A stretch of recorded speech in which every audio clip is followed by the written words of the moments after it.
Kasyo. Okay. Oo. May additional 20 pesos po tayo. Magandang araw, magandang buhay mga kuis. Inagahan ko pala dito ang aking biyahe kasi nakatanggap tayo ng text mula kay Mubit. May additional 10 pesos daw kada biyahe. O diba ang saya? San ka pa? Baka Mubit yarn. Ayun bagay na rin kaya yun sa aming mga riders. Bali isa nga pala yan sa mga programa ni Mubit.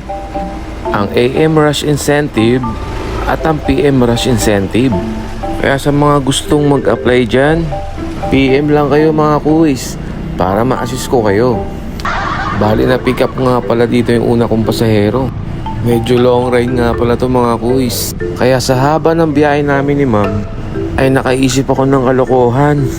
Di ba may dagdag na 10 pesos tayo ngayon? Bali ang iniisip ko, magpapa-add ulit ako ng 20 pesos. Bagong memo ni Mubit. Tingnan natin mga kuis kung ano magiging reaction niya. Aawahin niya ba ako dito? Susungitan?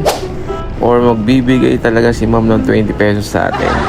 Bali malapit na pala si ma'am. Sa mga oras na ito mga kuis, kinakabahan ako eh. Hindi ko alam kung ano magiging reaction ni ma'am.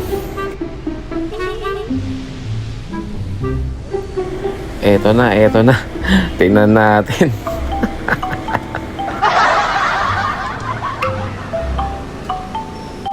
Bali, pinakikiramdaman ko muna dyan si ma'am eh. Pero sa tingin ko mga kuis, mukhang okay naman si ma'am eh. Nasa good mood si ma'am. Kaya pwede natin siyang i-prank. Nakapit kayo ng app ng Mubit? Update? Oo. May additional 20 pesos po tayo. Oo. Bagong memo po yun, ma'am. Medyo napaisip si ma'am dito.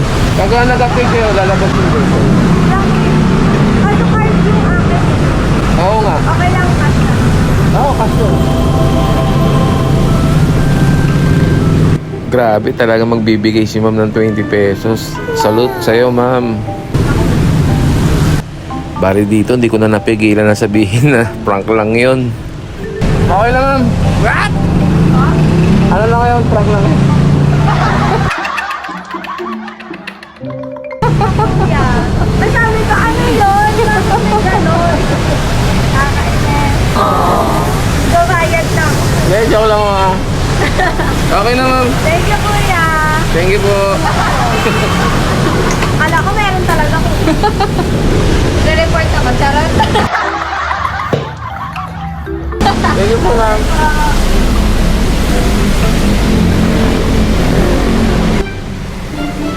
Buti na lang talaga mga kuis, mabait si ma'am.